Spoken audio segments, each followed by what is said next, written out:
Thank you so much for having us. We're both landscape architects. I'm currently teaching at USC in the Department of Landscape Architecture and Urbanism. And I am a partner at Terremoto, which is a San Francisco-based and Los Angeles-based design firm. So we're here today to talk about Test Plot, which is a project we've started here in LA to design, install, maintain, and monitor native plant plots on public lands. The model that we've been doing this is through education, community stewardship, and volunteerism. To get you thinking a bit, we've included some keywords here to the right that reflect some practices and approaches that have inspired us. Such as community-based land care, models of reciprocity, disturbance ecology, and planting for climate futures. We have just a few quotes from some writers and thinkers that have been very influential for us in our journey into this new territory. I'm just going to read these quotes. The first one is from M. Cat Anderson from her book, Tending the Wild. Our California landscapes, both natural and cultural, bear the indelible imprint of a medley of management techniques. So the main thesis of her book is that this sort of wild California that Europeans encountered when they arrived wasn't wild at all, but it was highly and intricately managed by the indigenous people that lived here. And that there's a lot of knowledge embedded in that. And then the other quote is from Peter Del Tredici. From the modern ecological perspective, the apparent stability of current plant associations is an illusion. The only certainty is that things will be substantially different within 50 years. So Cat Anderson's perspective highlights how intertwined the landscape is with our labor on it. Test Plot seeks to celebrate the role of labor, care, and management on our land. And Peter Del Tredici's quote highlights how open-minded we aspire to be when entering into this territory of community ecological restoration. Next slide. So we started Test Plot really because we recognize that we have a land care problem. We've seen this in our own profession of landscape architecture and urban planning in the sense that we're highly involved in the design and development of parks and public spaces, yet as a profession, we're completely divorced from the maintenance and ongoing stewardship of those landscapes. And then we also see this trend happening in the broader world. The news article from the left is from Harvard Design Magazine, and they identify that the major barrier to climate crisis mitigation is that we're essentially ecologically illiterate, that the majority of Americans have lost this connection with our land and its rhythms.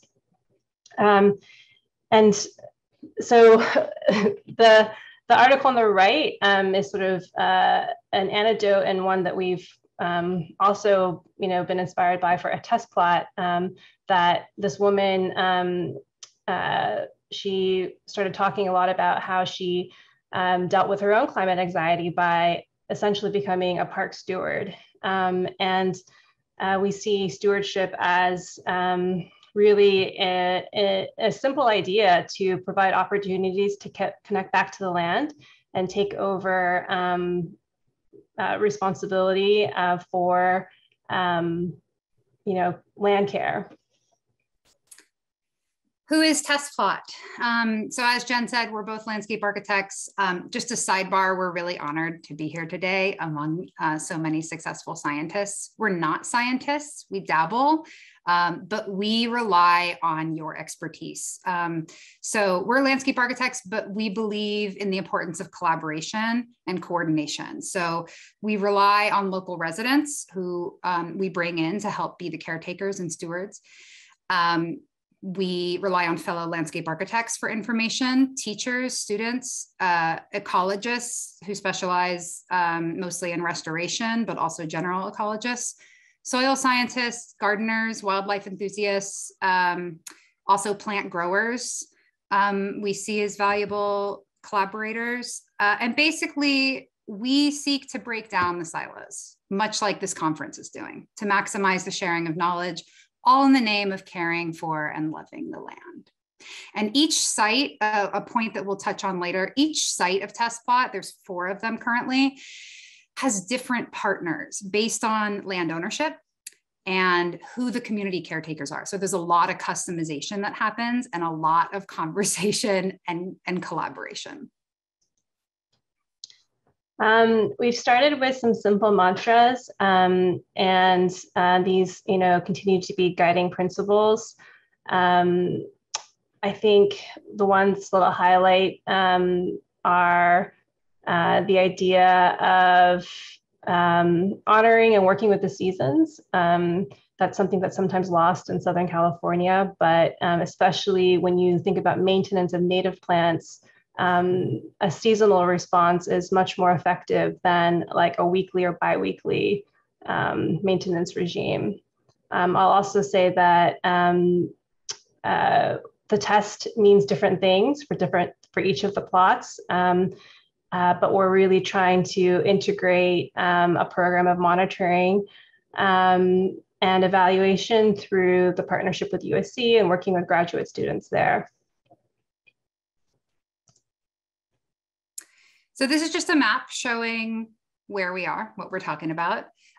We have 2 current test plots that have already been installed. The first one was at Elysian Park. The second was at Rio de Los Angeles, and we currently have 2 more in progress, Debs Park and Baldwin Hills. They are all small, 4,000 square feet or less, and they're all located in a public park that is in need of native plants and habitat.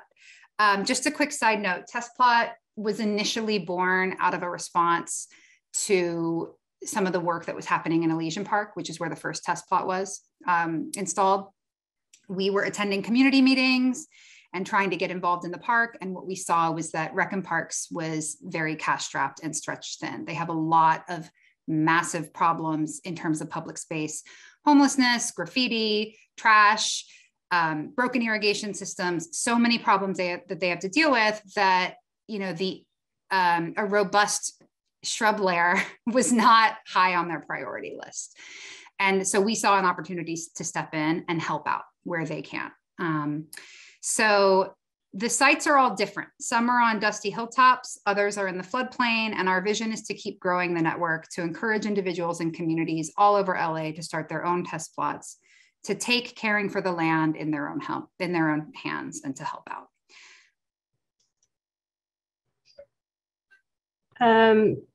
So just to expand on that a little bit, we're looking at the test and test plot sort of holistically. So I think first and foremost, it's really about social capacity building and engagement and sort of what is the model of stewardship. Secondly, we're also looking at vegetation health and which plants do best in different conditions, and trying to layer in biodiversity and soil health as well. So an example, oh no, this is you, sorry, Jen. Yes, so the next few slides are gonna talk about some sort of key approaches that we've been taking in each of the test plots through some specific examples. This is the test plot at Rio de Los Angeles State Park. You can see the context in the historic floodplain with the LA River in the background. The Elysian test plots are actually up on the hill. You can see one from the other, which is kind of cool. We as landscape architects are really trained to look at systems, and we know how important it is to look at restoration at a landscape scale. So first and foremost is really taking those considerations into mind, from basic questions as to where we are located in the watershed to the historic land use. This particular site was a former rail yard, and the park was constructed after decades of community advocacy. And the particular site here is on a location of urban fill and heavily compacted.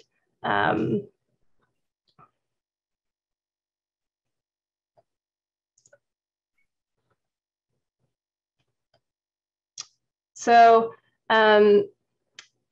there's 12 plots in this particular project, and we've gone through different types of approaches to site prep, which we'll get into shortly, but I wanted to just say that, give you an example here of the conditions of being on a heavily compacted urban fill site where we started a grow kill cycle, and you can see sort of the circles where the grass came up of where we started to flush out the weed seed bank. And essentially it's primarily Bermuda grass. There's nothing else really growing there except for some telegraph reed and thistle and Bermuda grass. So one of the second main tenets we want to talk about is how important the site prep is. So as you can see in this slide, like in contrast to the site at Rio, which is down in the floodplain, Elysian is up on a hilltop on a sandy, dry, very dusty hilltop. It's an area of passive recreation. There's a strong dog walking culture, sort of a Roman fountain in concept, because it's in a park with a massive broken irrigation system. This one remaining functional public hose bib has become a mecca for people. People bring their dogs to give them water. It's kind of a hub of community gardening. The test plots are actually piggybacking off of a decades old community garden called Marion Harlow Memorial Grove, which surrounds the hose bib. So it's a very unique public space in Los Angeles. The problems that are there is the massive existing seed bank of detrimental invasives. So there's a strong presence of black mustard, which is a winter annual that thrives in disturbed areas and can germinate within 48 hours. So it outcompetes the natives. As well as ripgut brome, a very aggressive invasive grass that proves problematic for dogs when they ingest it. As well as the native plants in terms of pushing them out. So the approach to site prep depends on the specifics of the site. What are the invasives that are present? What's the soil like? And so we had to do a lot of research to get down into those details. So here are just some photos from Elysian test plot where we engaged in that grow kill cycle that Jen was talking about to flush out the seed bank and the top layers of soil. We invited community volunteers to come out, and basically we called it a weeding party, and people showed up. It was during the pandemic, the beginning of the pandemic, and people were really desperate to be outside and for community involvement. And it worked quite well. So now the plots have very little weeds in them. There are other problems that we have, which I'll talk about in the next slide, Jen. So the plant palette is one of the third big factors, is trying to select the right plants for the site. The goal is restoration of a native ecology, a ground plane and shrub layer, in addition to the tree canopy layer. And so selecting plants, we really took like a multi-pronged approach. We looked at the master plan for Elysian Park. We observed the nearby hillsides to see what hyperlocal plants were growing around there. We consulted with a lot of scientists and growers. But even then, we still are learning and failing and growing as we go along, because some things that we plant that we thought were really going to do well just didn't, because the gophers showed up. So something that now we're considering is we're adapting our plant palette, like not only to the soil conditions and the site and the slope, the aspect, all that stuff, but what critters are there and how are they behaving? Even we have 4 plots at Elysian, and they're on different aspects. And on one side, the gophers are way more active than they are on the other. And then questions of what happens when everything else is summer dormant, it sort of becomes a salad bar for the gophers. So we've pivoted. We now add gopher cages to all the new plants that we plant in Elysian, whereas we don't have this problem down at the Rio test plot. So lots of customization and learning as we go, which we're fine with. We celebrate that. another example of this idea of adapting the plant palette to the particular site conditions. This is an image of the plot that will be stalling in early November. You're all invited to help us plant November 6th. This is at the Baldwin Hill Scenic Overlook. And, here we're partnering with Elie Audubon and the Nature Nexus Institute and building off of like decades of work that they've been doing in ecological restoration there to help return the coastal sage scrub community. And so because of that, and we're not working in sort of like a sort of blank slate of Bermuda grass or like a huge field of black mustard,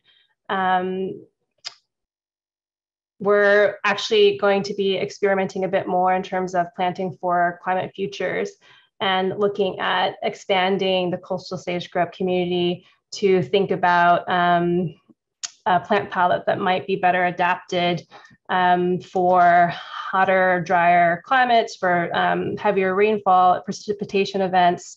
And the students that I'm working with currently are developing some concepts about climate futures and planting. So yeah, this is just another example of a slightly different approach we've taken based on the partnerships and the existing conditions. So Jen, I think we're running pretty low on time, so I'm going to kind of breeze through this. But the last factor we wanted to talk about was the need to tailor ongoing maintenance to community capacity. So as Jen said before, a lot of the test in test plot is a social test to see like, what can we get people to do? What are people willing to come and volunteer their time for? And each plot has been very different in terms of how we communicate with the people. Depends on how old they are, kind of what generation they're from, what social platform they use, what software they're comfortable using to communicate. And just really understanding how we need to tailor the outreach to the particular community and set of volunteers that we're working with. So under this idea of the community capacity and maintenance, we're also looking at the idea of monitoring. And we've been trying to look at these sort of holistic factors. I'm recording them monthly on our website. I invite you to check it out. So in the bottom right, looking at community involvement and labor inputs, like, this one says like August 2021, we had 55 person hours of volunteer time that was required to maintain the test plots. So trying to sort of categorize and quantify that as an important element of a successful project like this.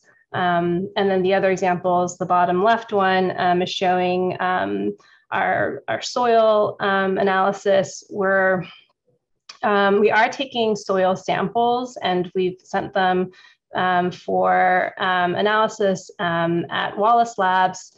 And part of the program is to sort of teach students as well and community members how to read and understand the soil reports.